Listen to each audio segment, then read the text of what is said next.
Assalamualaikum warahmatullahi wabarakatuh anak-anak. Selamat pagi semuanya. Apa kabar hari ini? Sehat? Alhamdulillah ya. Semoga kita semua selalu diberikan kesehatan oleh Allah SWT. Dan alhamdulillah juga kita masih bisa bertemu kembali pada pagi hari ini untuk melanjutkan pembelajaran hari ini. Anak-anak, di tengah situasi pandemi seperti ini, kita harus tetap jaga kesehatan kita, jaga pola makan kita, dan ketika kita habis bepergian jauh atau melakukan sesuatu, segera mencuci tangan ya. Anak-anak, di tengah pandemi seperti ini, kita harus tetap semangat gitu ya dalam menjalankan aktivitas kita sehari-hari. Jangan sampai pada semangat ini hilang gitu ya, karena ketika kita mengerjakan sesuatu dengan rasa semangat gitu ya, dengan rasa senang hati, tulus dan ikhlas, insya Allah akan membuahkan hasil yang memuaskan juga bagi kita. Coba nih, kalau kalian kerjaan sesuatu itu kurang semangat gitu ya, atau malas-malasan, pasti hasilnya itu kurang memuaskan bagi kita. Anak-anak, di tengah pandemi seperti ini, walaupun kita tidak bisa pembelajaran secara langsung gitu ya, tetapi kita masih bisa melaksanakan pembelajaran daring seperti saat ini. Dan semoga juga pandemi ini segera berakhir gitu ya, agar kita bisa melaksanakan pembelajaran secara langsung. Pasti di antara kalian juga merasakan jenuh gitu ya, bosan, karena dengan pembelajaran online ini terdapat kendala gitu ya dalam melaksanakan kegiatan pembelajaran dan kurang efektif juga, karena ada kendala dalam pembelajaran langsung gitu ya, entah dari ibu atau dari kalian gitu ya, jaringan internetnya yang kurang mendukung. Anak-anak, sebelum pembelajaran hari ini dimulai, sebaiknya kita berdoa terlebih dahulu ya, agar pembelajaran hari ini berjalan dengan lancar dan mendapatkan ilmu yang bermanfaat bagi kita semua. Berdoa dimulai.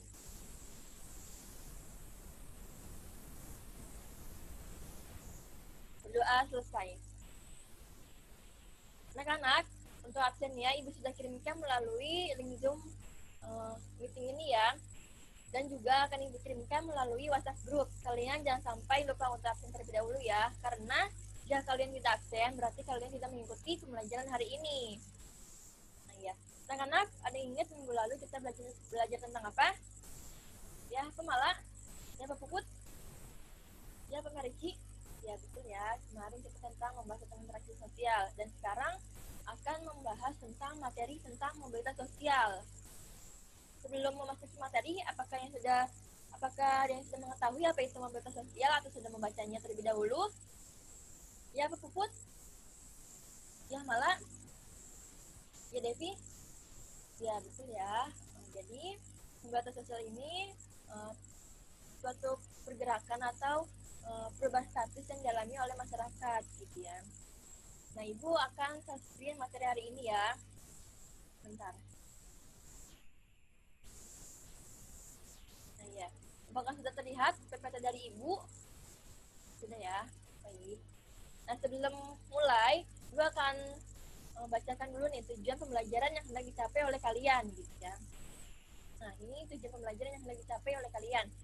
Yang pertama itu, diharapkan siswa memahami definisi mobilitas sosial, memahami macam-macam mobilitas sosial, memahami faktor pendorong dan penghambat mobilitas sosial, serta dapat menganalisis mobilitas sosial yang terjadi pada masyarakat.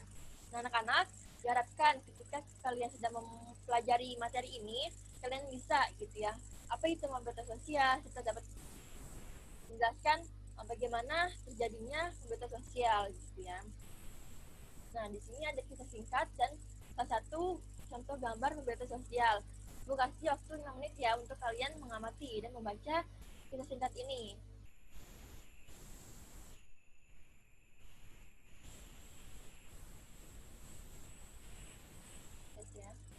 Nah, bagaimana anak-anak jika kalian sudah membacanya? Ya, betul ya. Jadi, ini kisah dan gambar ini merupakan salah satu contoh dari mobilitas sosial, di mana dari kisah tingkat kesuksesan Masud ini, dia seorang anak petani gitu ya, dan ini bisa memperbaiki taraf kehidupan keluarganya atau meninggikan derajat keluarganya gitu ya, dan juga ia bisa melanjutkan sekolah yang jenjang lebih tinggi gitu ya, karena ia berusaha gitu ya, dan juga ia bisa memiliki 4 cabang toko buku yang memperkerjakan lebih dari 200 pekerja gitu ya. Nah, di sini ada salah satu gambar yaitu direktur gitu ya, dan juga bawahannya. Nah, mungkin kalian bertanya nggak sih bagaimana bisa menjadi seorang direktur? Pasti itu tidak mudah gitu ya, pasti ada prosesnya. Nah, yang pertama ini ada pengertian mobilitas sosial Mobilitas berasal dari bahasa Latin mobilis, yang berarti mudah dipindahkan atau banyak bergerak dari satu tempat ke tempat yang lain. Sedangkan kata sosial ini, istilah tersebut mengandung makna seseorang atau sekelompok warga dalam kelompok sosial. Jadi, pembatasan sosial ini adalah perpindahan posisi seseorang atau sekelompok orang dari lapisan yang satu ke lapisan yang lain. Seseorang yang mengalami perubahan, kedudukan atau status sosial yang dari suatu lapisan ke lapisan lain, baik menjadi lebih tinggi maupun menjadi lebih rendah dari sebelumnya atau hanya berpindah peran tanpa mengalami perubahan kedudukan, itu disebut mobilitas sosial. Jadi pada dasarnya ini, mobilitas sosial ini merupakan menggambarkan gitu ya pergerakan perubahan status yang terjadi atau yang dialami oleh masyarakat dari waktu ke waktu gitu ya. Ini misalnya nih, malah gitu ya, seorang karyawan biasa karena ia pekerjaannya dengan bagus gitu ya, telaten dan juga bertanggung jawab, nah ia diangkat menjadi manajer gitu ya, karena ia melaksanakan dan dalam pekerjaan itu bagus seperti itu. Selanjutnya ini ada bentuk-bentuk mobilitas sosial. Nah di situ ada dua ya jenisnya. Yang pertama itu berdasarkan tipe. Di sini ada dua jenis mobilitas sosial. Yang pertama itu ada mobilitas sosial horizontal. Di sini dapat diartikan sebagai suatu peralihan individu atau objek-objek sosial lain dari kelompok sosial satu ke kelompok sosial lain yang masih sederajat gitu ya. Dan horizontal ini tidak menyebabkan terjadinya perubahan dalam derajat kedudukan seseorang ataupun satu objek sosial. Jadi pada mobilitas sosial horizontal ini ia masih sederajat gitu ya. Nah seperti contoh pada PPT ini, mana seorang presenter yaitu dia di sini berbeda tetapi masih sederajat gitu ya, dimana di salah satunya ini dia menjadi presenter di RCTI dan satu ini presenter di Metro TV. Nah itu masih sederajat gitu ya. Nah selanjutnya yang kedua itu ada mobilitas sosial vertikal, yaitu pergerakan atau perpindahan seseorang atau kelompok dari suatu kedudukan sosial lain yang lebih tinggi atau tidak sederajat gitu ya, baik pindah ke tingkat yang lebih tinggi atau turun ke tingkat yang lebih rendah. Dalam mobilitas sosial vertikal ini dibagi menjadi dua, yaitu mobilitas vertikal naik dan juga turun. Nah vertikal naik ini bisa dilihat gitu ya, contohnya seperti dulu ia seorang pelajar, karena ia mendapatkan ilmu pengetahuan gitu ya, dan dia sekarang menjadi seorang karyawan seperti itu. Dan mobilitas sosial turun bisa dilihat contohnya.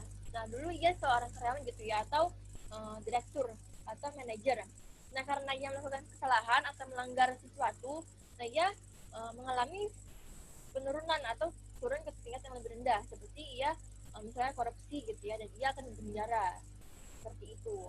Sampai sini dapat dipahami anak-anak? Ya, mungkin dari kalian bisa memberikan contoh gitu ya, selain yang ibu berikan. Nah, yang kedua ini berdasarkan ruang lingkup. Dapat dua jenis mobilitas sosial.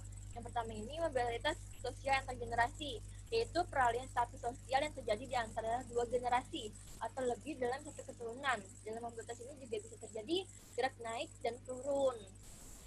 Nah, seperti contohnya di atas ini, kakek dan nenek, dan juga ayah dan ibu, dan anak, seperti itu. Dan yang kedua ini, mobilitas intragenerasi, yaitu peralihan status sosial yang terjadi dalam satu generasi yang sama. Peralihan mobilitas ini juga dapat naik dan turun juga ya. Contohnya seperti yang bagian seperti PPT ini, di mana ayah ini seorang petani dan ibu pedagang.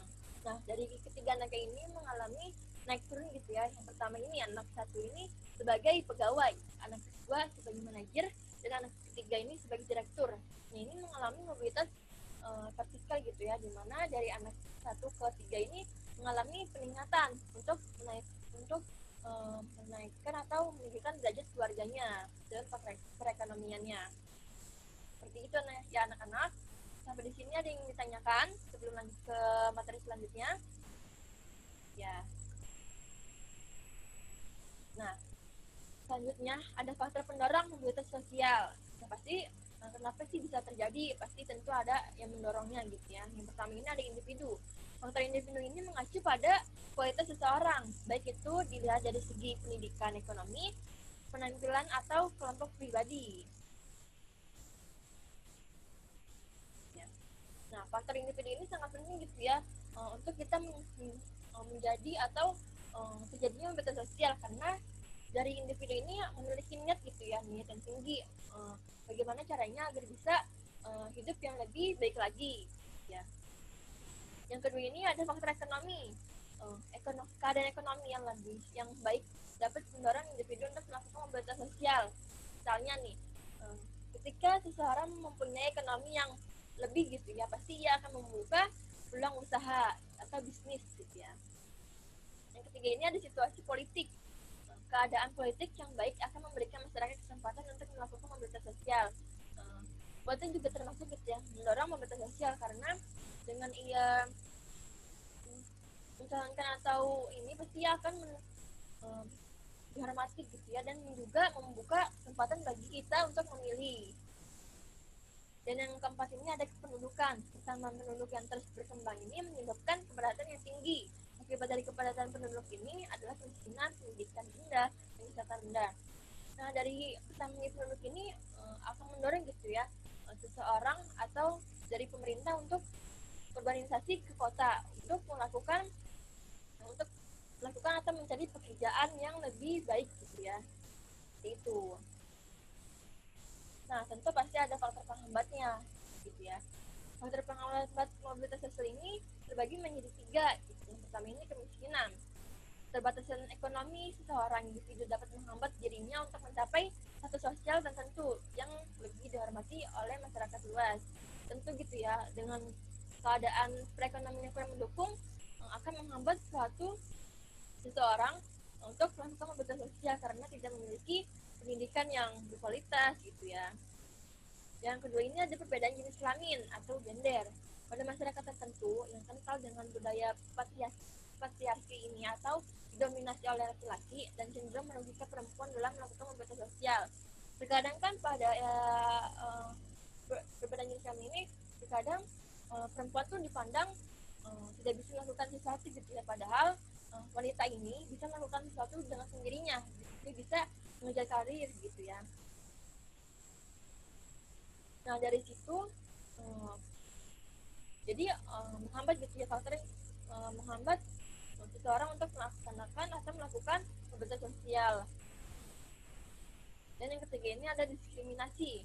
Ada diskriminasi ini atau pembatasan sosial dapat membuat individu dengan latar belakang suku, etnisitas, ras dan agama minoritas mengalami kesulitan untuk melakukan mobilitas sosial vertikal naik karena mengalami perbedaan gitu ya, dimana ya ini ingin maju gitu ya, tetapi karena adanya pembatasan sosial seperti ini ia malah mundur gitu. Nah, selanjutnya ini ada saluran mobilitas sosial. Nah, saluran ini yang bisa menjadikan kita mengalami mobilitas sosial gitu ya. Yang pertama ini adalah lembaga pendidikan. Nah, sehingga pendidikan ini dianggap sebagai faktor penting yang dapat meningkatkan status sosial seseorang. Itu gitu ya, lembaga pendidikan ini faktor penting karena dari lembaga pendidikan ini kita dapat ilmu pengetahuan gitu ya, di mana nanti ilmu pengetahuan ini akan digunakan oleh kita dalam melakukan pekerjaan gitu ya.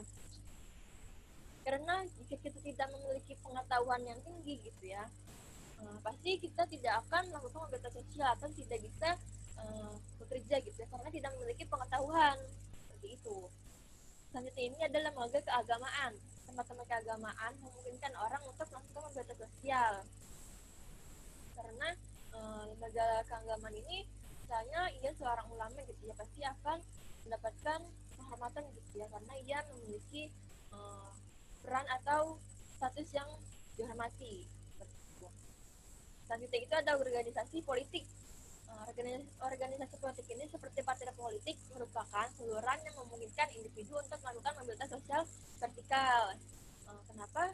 Karena dalam organisasi politik ini ketika seseorang mempunyai degradasi yang tinggi dan juga profesional, ia pasti akan dinaikkan gitu ya, atau menjadi anggota lembaga legislatif seperti itu. Selanjutnya ini ada organisasi profesi.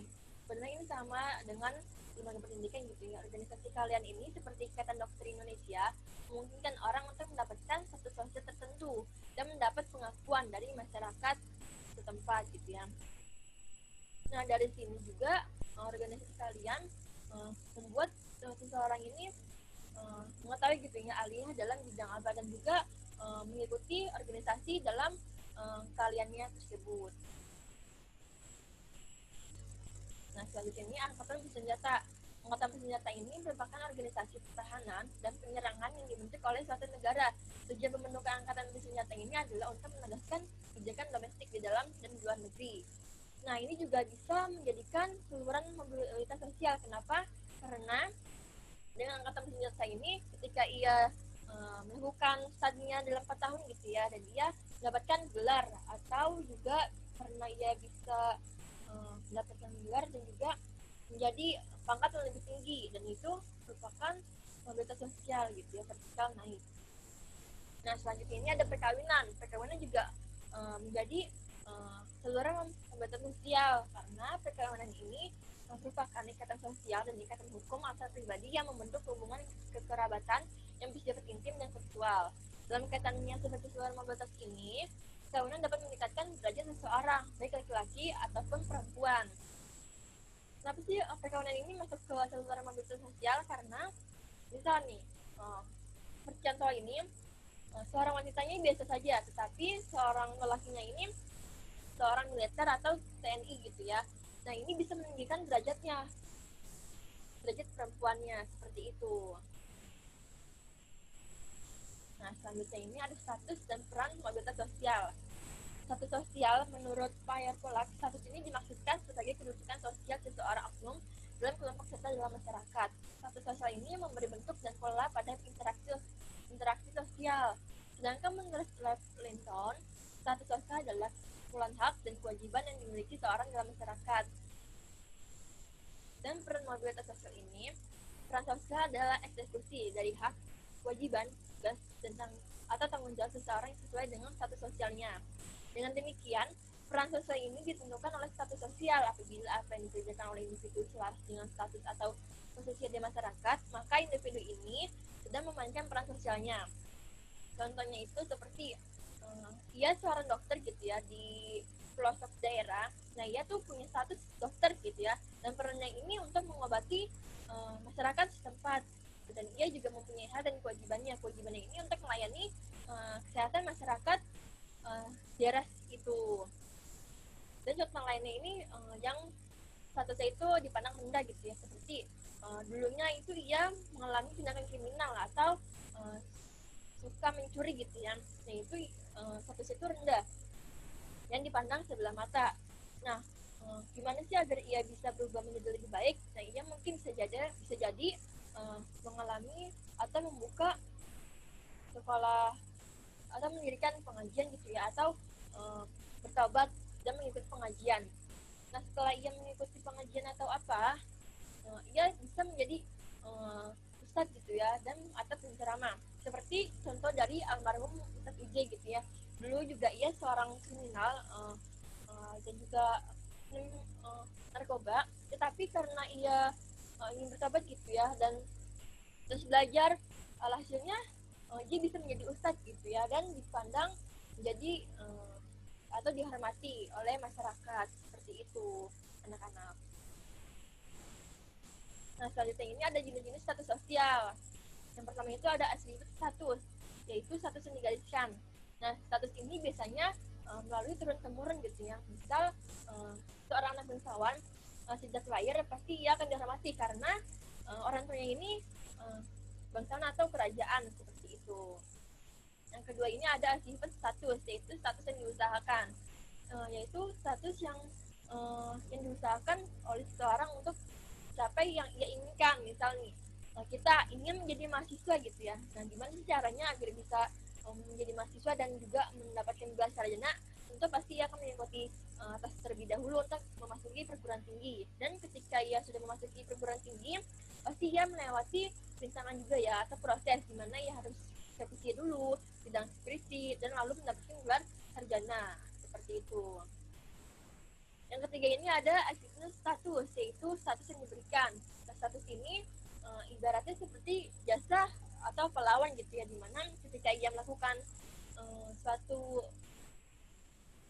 jasa gitu ya, seperti ia menyelamatkan nyawa seseorang atau contoh dari militer gitu ya, karena ia sudah berjasa dalam melawan peperangan, maka ia akan diangkat atau diberi penghargaan gitu ya, dan diangkat pangkatnya karena ia sudah menjadi badan perang atau pahlawan dalam menaungi kekerabatannya itu, seperti itu. Nah, tentu pasti terdapat dampak gitu ya, dampak mobilitas sosial. Ada dampak positif dan juga dampak negatif yang diakibatkannya.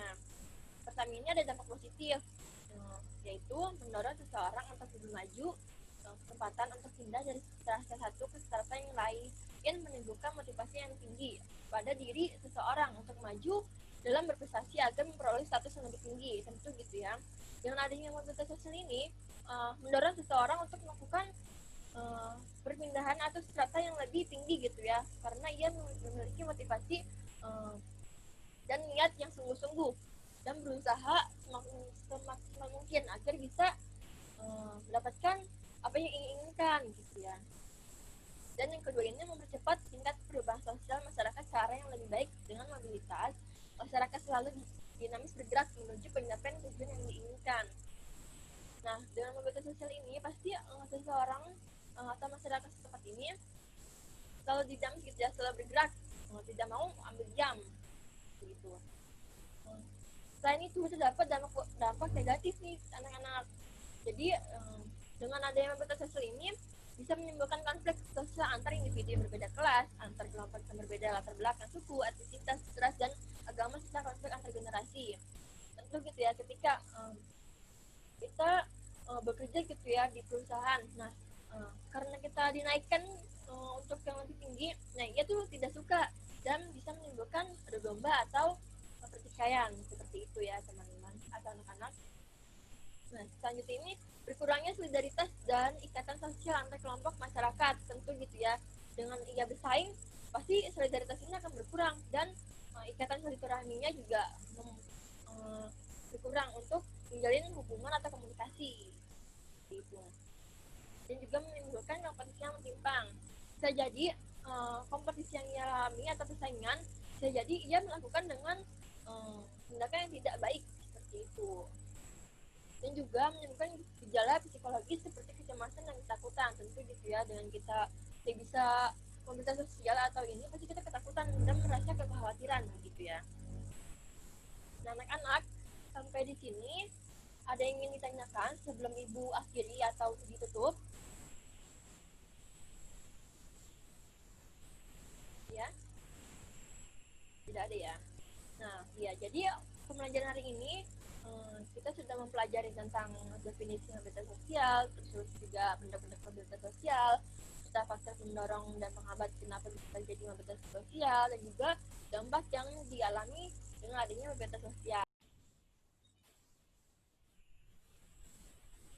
Ya, anak-anak, sebelum ibu tutup atau ibu akhiri, ibu ada sedikit quiz nih untuk menambah atau mengulas materi yang hari ini kita pelajari.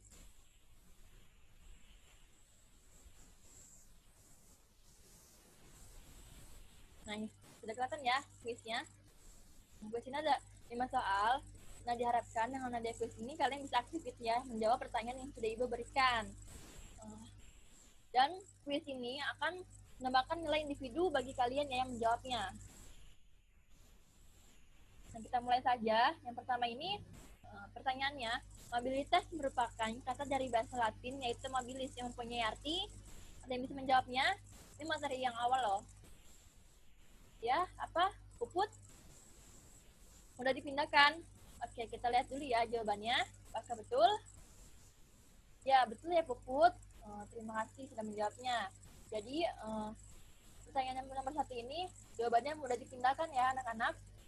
Soal yang kedua, individu atau kelompok individu yang melakukan perpindahan posisi sosial dari satu lapisan ke lapisan yang lain disebut, ya, bisa jawabnya, ya malah apa? mobilitas sosial? Coba kita lihat ya jawabannya. Apakah betul? Ya, betul ya Mala. Terima kasih sudah menjawabnya dan sudah memperhatikan materi hari ini.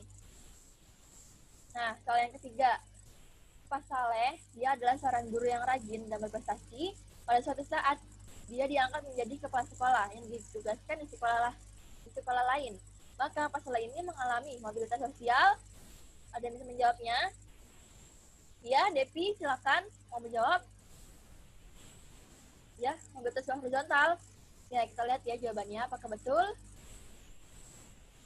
Ya, betul ya. Jawabannya mobilitas horizontal. Kenapa? Karena Pak Saleh ini masih statusnya sama, yaitu kepala sekolah, hanya berpindah di tempat atau sekolahnya.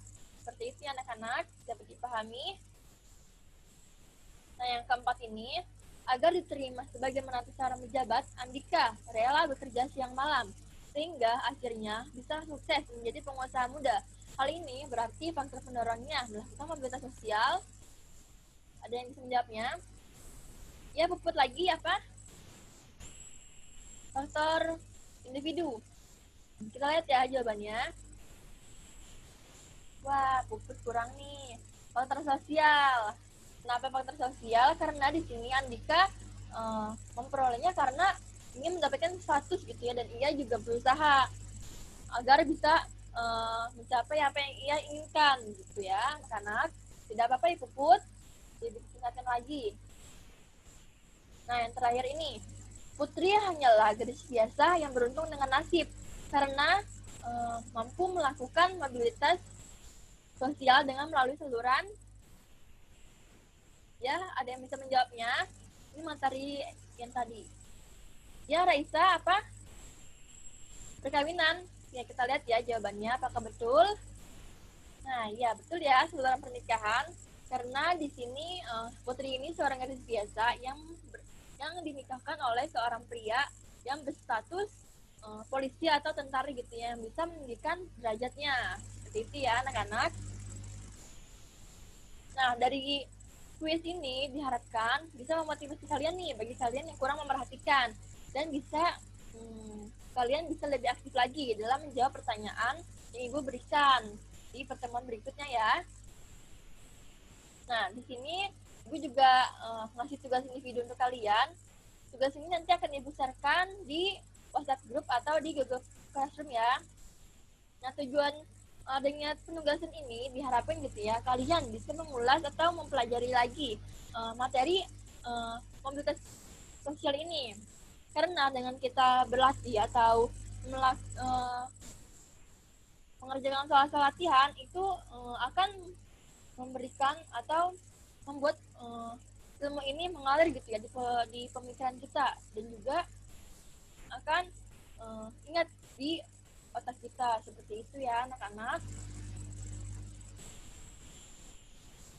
Nah ya, mungkin dari Ibu ini saja, kurang lebih ya mohon maaf. Wabillahi taufiq wal hidayah. Wassalamualaikum warahmatullahi wabarakatuh. Terima kasih anak-anak untuk hari ininya. Semoga kalian selalu diberikan kesehatan dan juga dalam perlindungan Allah SWT ya. Selamat siang.